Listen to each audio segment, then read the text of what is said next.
আসুন্না ফাউন্ডেশনের পক্ষ থেকে যদি একটা বাদ যাওয়া যেত, কোম্পানিগঞ্জ সোনাগাজী সংযোগ সেতু সাহেবেরঘাট ব্রিজের পূর্ব উত্তর পাশে সাইদপুর সংলগ্ন, তাহলে নদী ভাঙনের কবল থেকে বেঁচে যেত শত শত পরিবার। সোনাগাজী ৫ নং চর্দবেশ ইউনিয়ন নদী ভাঙন আতঙ্কে দিন পার করছে শত শত পরিবার, নষ্ট হয়ে যাচ্ছে ফসলি জমি, ভিটে মাটি হারাচ্ছেন অনেক পরিবার, দেখার কেউ নেই। নদী ভাঙন আতঙ্কে নির্ঘুমে রাত পার করছে শত শত পরিবার। ভাঙন উপকূলীয় অঞ্চলের মানুষজনের সাথে কথা বলে জানতে পারলাম, দেখার কেউ নেই। সংশ্লিষ্ট কর্তৃপক্ষের দৃষ্টি আকর্ষণ করছি আপনাদের সহযোগিতার হাত বাড়িয়ে দেওয়ার জন্য।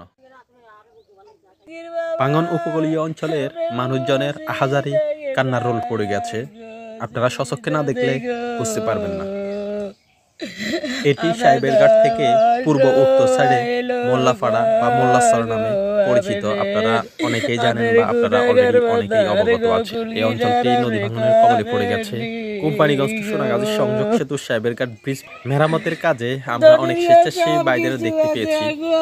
এখানে এখন একটা স্বেচ্ছাসেবী সংগঠনের টিম প্রয়োজন।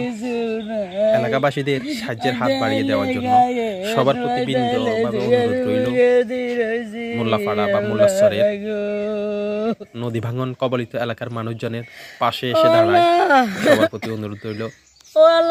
কিছুদিন আগে আমরা দেখতে পেয়েছিলাম রহমতপুর আসুন্না ফাউন্ডেশনের পক্ষ থেকে একটা বাঁধ করা হয়েছিল। ওই বাঁধটি অলরেডি নদীগর্ভে বিলীন হয়ে গেছে।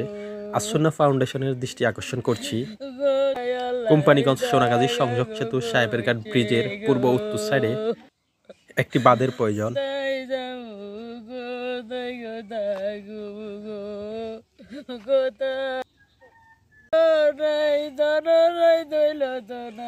জাগা নাই, জমিন নাই, গর্বিনা ছাড়া গো আল্লাহ গো।